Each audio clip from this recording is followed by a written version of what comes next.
मर्यादा पुरुषोत्तम श्री राम और भगवान श्री कृष्ण, ये दोनों ही भारतीय लोगों के लिए एक बहुत बड़े प्रेरणा स्रोत हैं। इन लोगों के द्वारा जो भी उपदेश दिए गए हैं उनको भारतीय लोग युगों युगों से मानते हैं। पर भगवान राम के बारे में एक बात आपको नहीं पता होगी।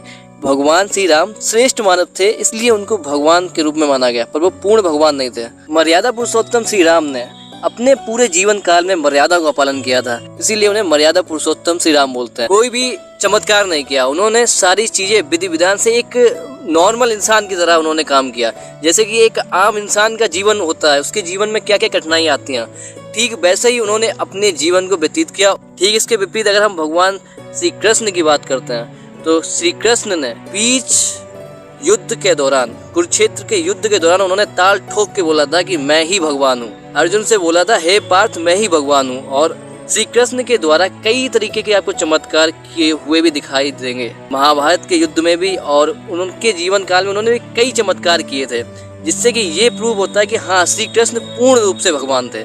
अब ऐसा क्या था, तो उसके पीछे कौन कौन से तथ्य थे, अब हम उनके बारे में बात करें। अब हम बात करेंगे कलाओं के ऊपर। ये कलाएं क्या होती हैं, तो इसको हम कलाओं को एक एग्जाम्पल से समझ सकते हैं, जैसे कि सुपर पावर्स, या फिर बोलते हैं ना जो सुपर हीरो होते हैं उनके पास कुछ पावर्स होती हैं, कुछ उनके पास असीमित शक्तियाँ होती हैं। तो भगवान श्री राम के पास 12 कलाएं थी, 12 सुपर पावर्स थी। जबकि इसके उल्टा अगर हम श्री कृष्ण की बात करें तो उनके पास 16 कलाओं से दस्त है। मतलब उनके पास जो थी कलाएं, उनके पास सुपर पावर्स थी, वो उनके पास 16 कलाएं थी, इसीलिए वो पूर्ण भगवान थे। भगवान श्री कृष्ण ने, उनके पास 16 कलाएं थी, वो कभी भी अपना रूप बदल सकते थे, वो कुछ भी कर सकते थे, इसीलिए वो एक पूर्ण भगवान थे। उनके पास सारी शक्तियाँ, जितनी कलाएं होती वो सारी कलाओं से सुसज्जित थे। अब हम चलते हैं फैक्ट नंबर 2 पर। भगवान श्री राम के जीवन में मर्यादाओं का हमेशा पालन किया है। भगवान श्री राम ने कभी भी अपने जीवन में कोई भी मर्यादा नहीं तोड़ी, हमेशा मर्यादा से काम किया है। जो इंसान अपने आदर्शों पे चलता है उसके जीवन में बहुत ज़्यादा कठिनाइयाँ आती हैं। जैसे कि भगवान राम का जीवन देख लीजिए।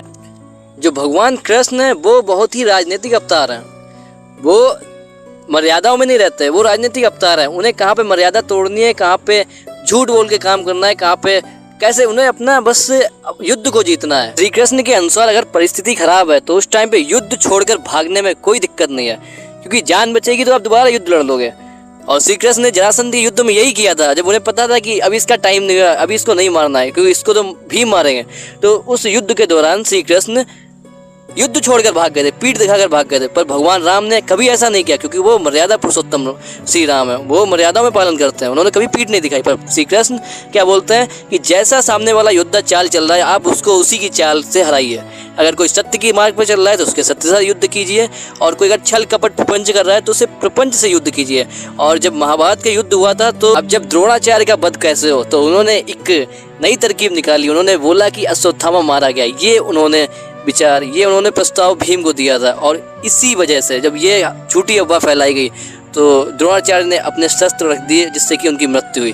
तो भगवान श्री कृष्ण ने कहा कि युद्ध में आ गए हो, अगर सामने वाला छल कर रहा है तो उसको आप कैसे ही मार सकते हो। अब अगर दाम्पत्य जीवन की बात की जाए तो भगवान श्री राम ने यहाँ पे भी अपनी मर्यादा का परिचय दिया है। भगवान श्री राम ने बस एक पत्नी व्रत का धारण किया, पर इसके विपरीत श्री कृष्ण ने उनकी 8 पत्नियां। भगवान श्री राम ने केवल सीता जी से प्रेम किया था और उनसे ही शादी की, पर इसके विपरीत श्री कृष्ण ने राधा जी से प्रेम किया, पर शादी उन्होंने रुक्मिणी से की और अनेक पत्नियों से की, पर उन्होंने जिससे प्रेम किया उससे शादी नहीं की। भगवान श्री राम का जन्म महल में हुआ, परंतु उनका जो आगे का जीवन था वो वनों में और जंगलों में बीता। ठीक इसके विपरीत श्री कृष्ण जेल में जन्म लिया था, और उनका जो उसके बाद उनका थोड़ा जीवन गोकुल में बीता। तो उसके बाद जो उनका आगे का जो जीवन था वो बड़ा सुखमय व्यतीत हुआ, क्योंकि वो महल में उन्होंने निवास किया, उन्हें राजसी सुख उन्हें प्राप्त हुआ था।